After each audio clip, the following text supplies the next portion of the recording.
faith, family, and everything else that matters to you from a godly point of view.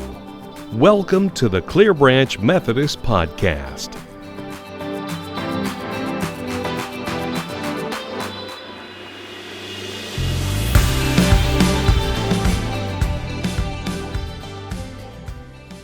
Hey, welcome into the Clear Branch Podcast. My name is Mark. I'm one of the pastors here at Clear Branch Methodist Church, and I am here with our lead pastor, Jeremy Auvil. And Jeremy, it is a busy time here at the church. It is, for sure. Yeah.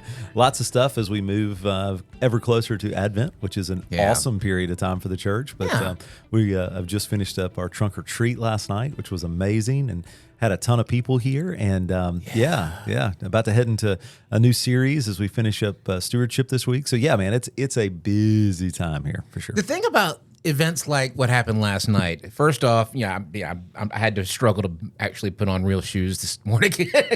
I was tired. Yeah, for sure. But it allows us to really just kind of talk to people in the community, and it's not about we make those invitations to come to church, but it's just loving on the community as a whole. Yeah, I think so too. That was kind of my priority last night. For years, this is my, I guess, 7th or 8th one of these. Mm-hmm. And for years I was, doing music and playing, and it was hard to engage with people. They'd come up and talk to you while you played, but comparatively, moving into that lead role, it changed things. And I knew that I didn't need to be playing music. I needed to be, face to face, shaking hands, talking to people. And I spent the entire night last night just walking around and, introducing myself, talking, welcoming people to church, and come visit us on a Sunday. And I had a great time, man. It was amazing, and the receptivity on the part of the people was awesome too. And what a great opportunity for the church to fill a niche in, within our local area, and have such great turnout. I think we had over 1,400 people here last night. It was amazing. So many s'mores. In fact, we ran out of s'mores, and we ran out of hot dogs. I had 1,200 hot dogs, and the hot dogs were gone an hour and a half before the event was over. I was like, oh my goodness. Yeah. We had somebody who came up at, 7:15 last night, and they were trying to go through and get candy, and there was so little candy left just because we had gotten so much candy. Yeah. And it had just been used. Yeah, it was amazing. So, one thing I noticed last night was, in previous years, we've started at 5:30, and there's like a line down the sidewalk, across the creek, and everything like that. Yeah, for sure. That didn't happen last night. Last night, it started off with a manageable amount of people. It did. And it was just a steady stream. It really was pretty constant the whole time. And I think that was what was neat about it. I told somebody early on, I was surprised that we didn't have so many people, or at least at the front load into that. And I was a little concerned at that point. And maybe 30 minutes in, I was like, whoa, because it just, you just kept seeing people pull in the parking lot. Sure. And it was awesome. But it was a manageable amount to where we got to actually talk to people. And it wasn't just this insurmountable mass. Big crowds don't have faces. Yeah. But it was low enough to where I could walk up and down and acknowledge kids' costumes and the family stuff, and I got to talk to them about that, and it was so great. Yeah, I got to go and talk to families as they ate dinner. I got to talk to families as they were in line. I got to hang out with folks in the photo booth. I got to sit down with the church lady. He told me you chickened out. There were a ton of people, and so people were just walking through. I thought, we're not going to get to engage in this. No. I got up and went and did something else that I felt like at the time was more fruitful. Yeah. Though I do think there is a definitive need to have Steve Orr on with us at some point to reprise his role as the church lady. If you had told me, he was so comfortable. That was the terrifying part. Yes. But it was pretty wonderful. So. If you're not familiar with the church lady from Saturday Night Live, we have a member here who just played the part perfectly, and so he may show up again sometime. Yeah, we had Forrest Gump and Lieutenant Dan. We did. We had a whole Sam's trunk that was like the Sam's Club, and they had all the signs and product and stuff wrapped up on pallets. It was amazing. So many folks upped their game this year. They did. We had a science project area where they were doing with all sorts of stuff. And dry ice, black lights. It was really cool. Oh, wow. We had. Oh man, we had some really, really neat things. A full farm with a giant 6-foot inflatable cow. We did, yeah. And we had like a road repair. area where they With an had excavator? like excavators present. Like a real one? Like, Kids got their candy out of the bucket out of the bucket of the excavator? excavator's amazing. Yeah, we had the fire truck from Trustful Fire here. It was Yes. amazing too. And So great. I just think we really took it up a notch. In fact, it was amazing to me. I had somebody come up in the middle of this last night and say, I've never been to anything at Clear Branch where it didn't seem like it was done to the best it could be done. Yeah. And I thought, man, coming from somebody who is comparatively outside the inner workings of what goes on here, it was amazing to get that kind of feedback. And you know what I love about that extra kind of bump that was there? Yeah. Is that, we fight so often to let members and let people that worship with us make things their own and make it part of their ministry. So much of that extra came from those participating, was not staff driven. Yeah, in fact, David Shelton, our executive pastor, and I had this conversation last night that, you and I've talked about this, Mark. I have a tendency to wrestle a bit with some of the things that happen relative to Halloween in the church, and last night as I watched our people show up and really just go all in. It was amazing. As I watched the care that they provided for the community, it was amazing. As I watched the increase in numbers comparative to what we've seen in the past, it was amazing.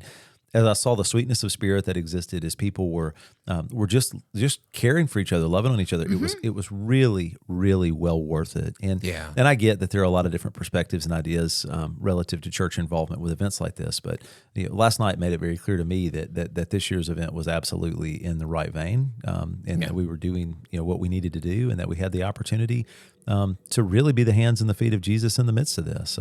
We provided meals for people, which was awesome. There's no charge for registration. There's no charge for the hot dogs. There's no charge for any of that. And we had some people here that were really, really grateful that they had an opportunity to have a free meal. They had an opportunity to bring their kids somewhere safe. And then, safe that wasn't going to go dark and wasn't going to go off the rails. Yeah, no scary stuff, none of that. And we've always really, really worked hard to make sure that doesn't happen. And so I think it was great. Yeah, it was great. Yeah, it was great, and it leads into this new sermon series that we're going into, tables. Yeah, absolutely. So one of the things that Jenny and I have really been striving to demonstrate in our own lives for the past 13 months, really even before that. We started this back in August of last year, was we open our home every other Sunday for a period of time anyway, that was for people to come over and to have a meal and to get to hang out at the pastor's house and to do stuff like that, which, a lot of people maybe take for granted, but that's not so common these days, right? I mean, there seems to be such a distance many times between the pastoral role and the people that are pastored. Especially in a bigger church. Yeah, for sure. And so we wanted to, we really wanted to break that wall down. And so we've had people coming into the house and doing tables of 10 with us. And Jenny and I cook dinner, and we sit around the table and we talk and we just share life. And sometimes we talk about church stuff. What would you love to see? What do you miss? What would make this a better experience? Or how can we better appeal to your friends that aren't in the church? Yeah, that's part of the conversations we have. But one of the major things we've been working towards is November. And we're coming up on it really, really fast. And we won't start tomorrow. Yeah, exactly. As of taping tomorrow. Yeah, that's right. And so we won't do that the first week in November, but the second week in November we'll begin this series for 3 weeks. It's all about Jesus' involvement and the amazing things that he does at table with people. Meals become this kind of central place where people experience the goodness and grace of God, where God meets them where they are in Jesus. Yeah.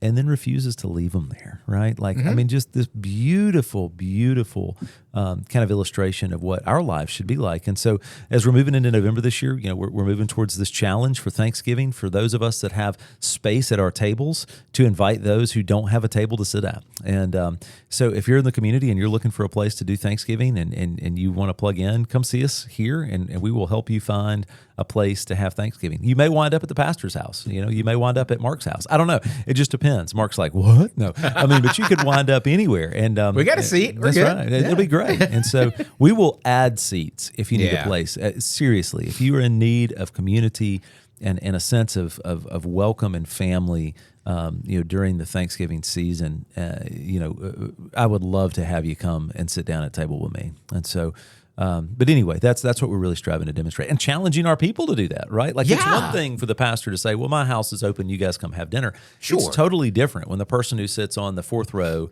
on the end, who talks to 5 or 6 people during the service, and who stresses isn't. out over passing the peace. Absolutely, yeah. Who has to pump themselves up, to give people a high five or a hug. Yeah. For that person to be able to either open their home or to visit somebody else's home is huge. But what I think we're really finding, and what's been really on my heart for a long time, is that the community that we develop within the church should ultimately overflow the walls of the church and move into the surrounding community that we're within. And I think we're doing that. I really do. I think we're getting better and better and better at that. I think we've got small groups that are more and more on board for that. I think we've got events like last night that further evidence it. And so, yeah, I'm pumped. It may wind up that we have 25 people that go to somebody's house for Thanksgiving. That's fine. It may be that 25 of them show up at my house, and we've got 1,000 people who want somewhere to go for Thanksgiving. Again, totally fine. We'll make it work. Yeah, we need to make that work. Totally. So, and one of the things that it has struck me since we've started developing the imaging around the sermon series is the whole concept of tables. Yeah. And I've started doing research as I'm writing scripts. Those that don't know, for Joe listener at home, I do a lot of the video work and the intro stuff and all that. But as I've started developing like the script for this intro video, is revolving around the concept that we live so much of our lives at the kitchen table or at the kitchen counter. We laugh, we cry, we review our day, we rejoice, we celebrate big things. So much of our life is there, and when we invite someone else into that space where we live our lives, that's like the epitome of the old bumper sticker doing life together phrase. Yeah, it is. I think there's a level of intimacy there, right? Yeah. As we invite people into our lives. It's one thing to invite somebody into your living room, right? Mm-hmm. It's kind of that old adage that you kind of see associated with the concept of grace within the Wesleyan tradition. Like, you've got anybody can come on the porch, right? But after that, like, you get invited in, and like you're kind of in this place, and you get invited into the foyer. It's different than being invited into the living room or the kitchen, or to so there's these levels of kind of the way that we accept and respond to God's grace, prevenient and justifying and sanctifying, et cetera.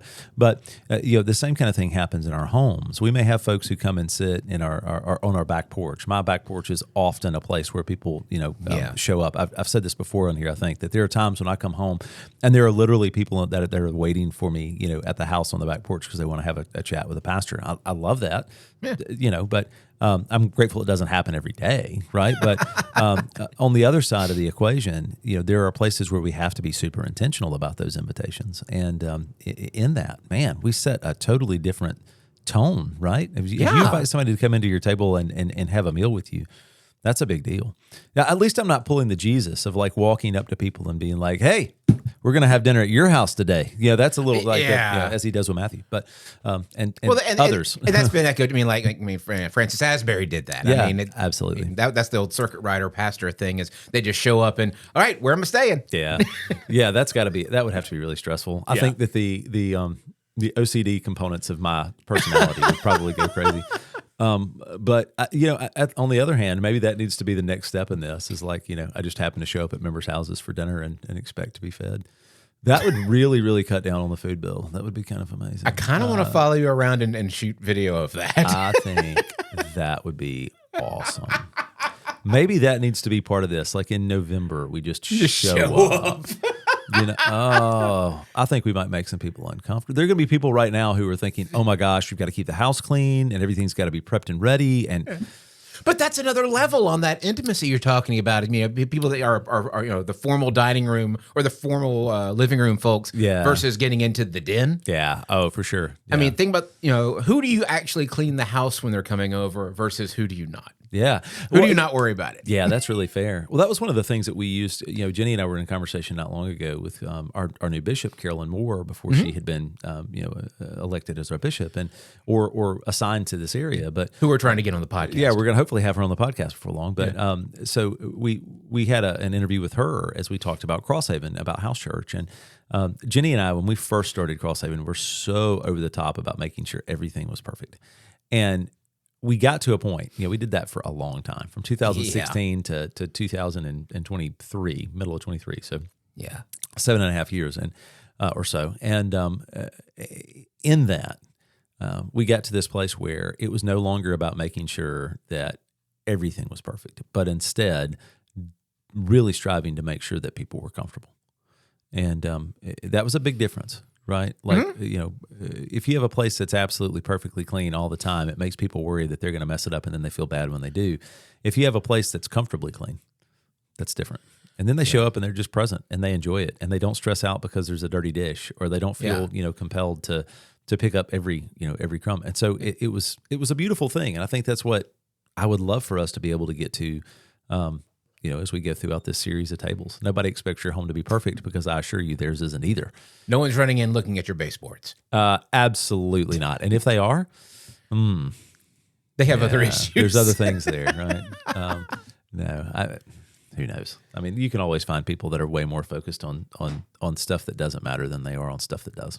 Yeah, and that's part of humanity. It is. But it's also something we should be striving to get past.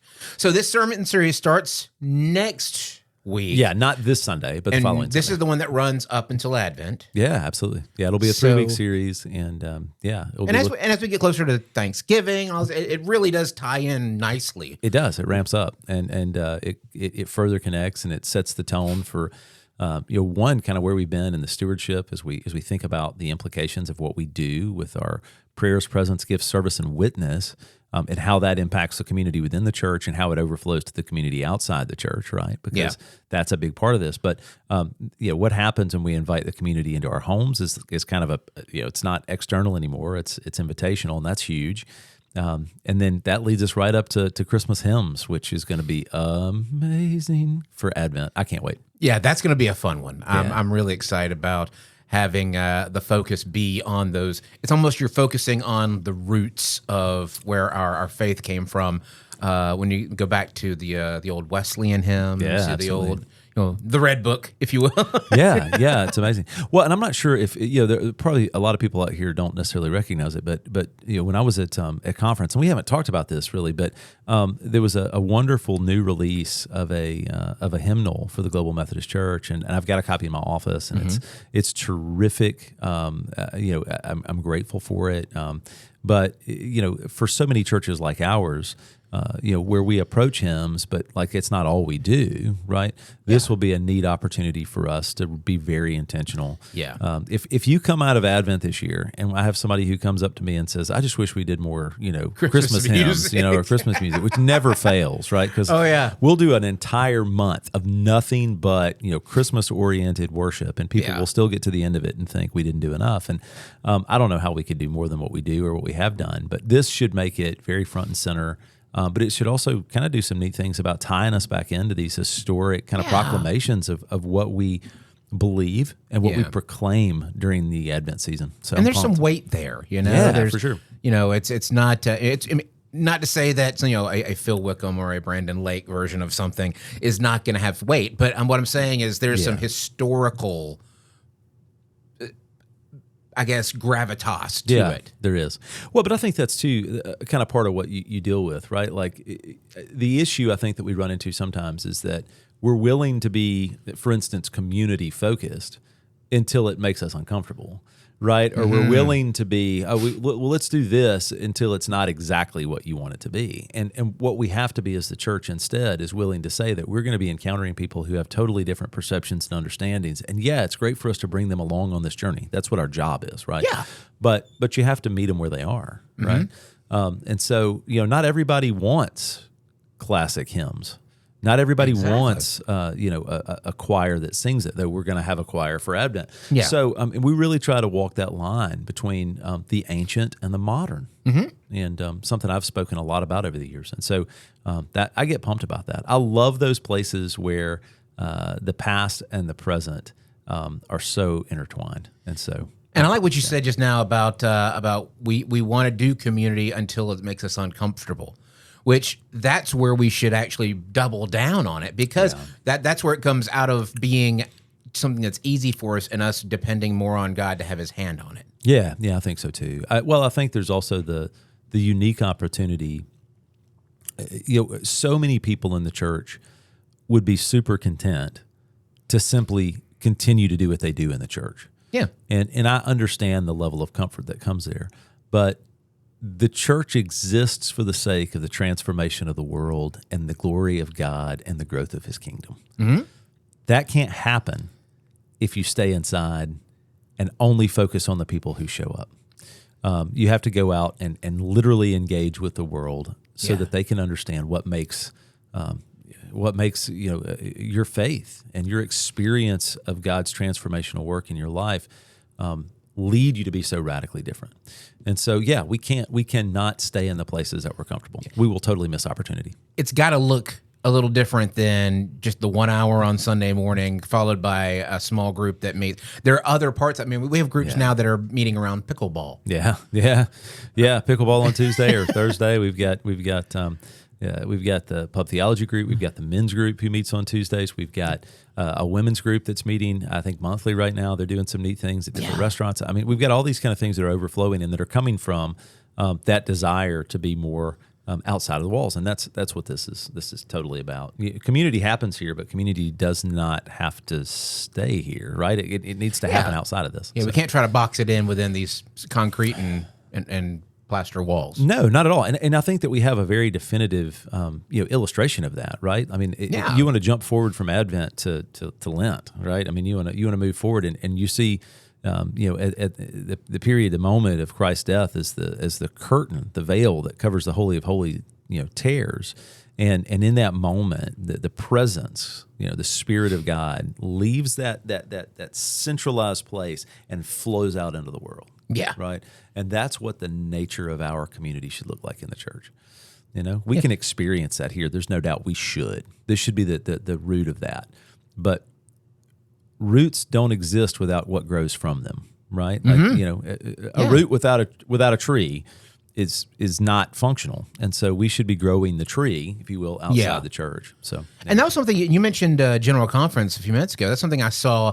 No, I wasn't lucky enough to get to go, but I really paid a lot of attention as people were giving reports back. Yeah. And I saw, we had, the meetings, we had the different discussions that had to happen, but we also had groups that were out in the community surrounding General Conference, doing work in the community. Yeah, absolutely. There's no doubt about it. And we had missions, I think it was every day, different type of mission opportunity every day. Plus we had engagement with the local community and worship services at night. We had all sorts of stuff that was going on there, but, it was awesome.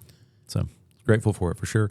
And we need to continue to illustrate that right here in the heart of Clear Branch, and as we move beyond this place and into the surrounding areas. So, well, one of the things I like to say is that you don't have to have a passport to do missions. No, you don't.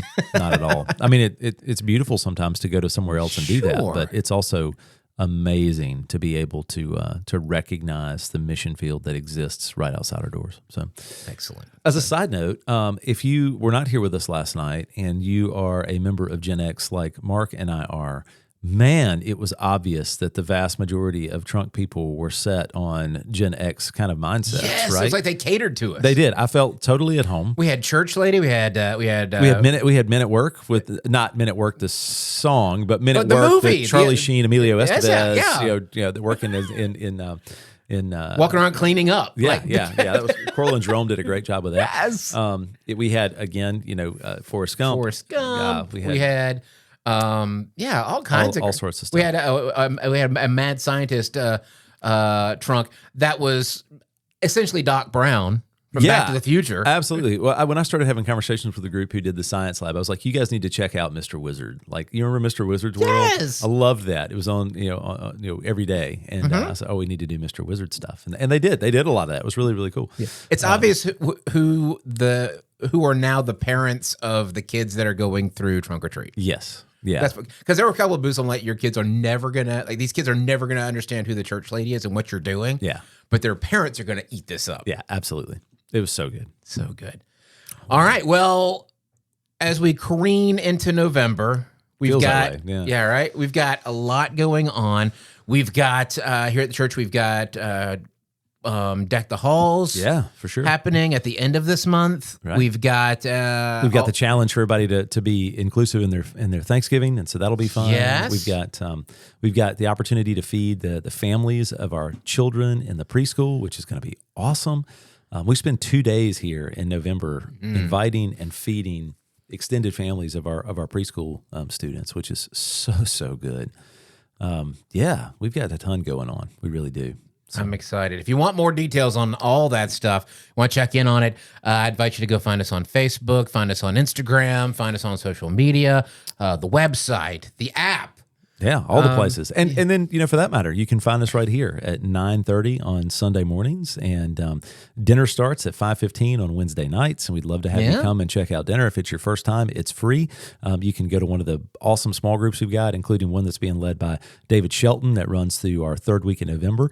After that, we take a little bit of a break on Wednesdays from normal activities because we have so much awesome stuff that goes on, like family movie night, and we've got which is events. Another one of those things open to the community. We get here at the church and we watch a family-friendly movie. We have popcorn and snacks and dinner. Amazing. And we also have our student ministry has a Christmas party. Our children's ministry has a Christmas party. We've got staff Christmas events going on. We've got all sorts of stuff that will be happening. And so if you've never been here before, we want you to know that this place is a community that you are welcome in. And so come check it out. We'd love to see you. Always a pleasure, Jeremy. Yes, sir. You too, Mark. All right. This is the Clear Branch Methodist Podcast. Join us next time and have a great week.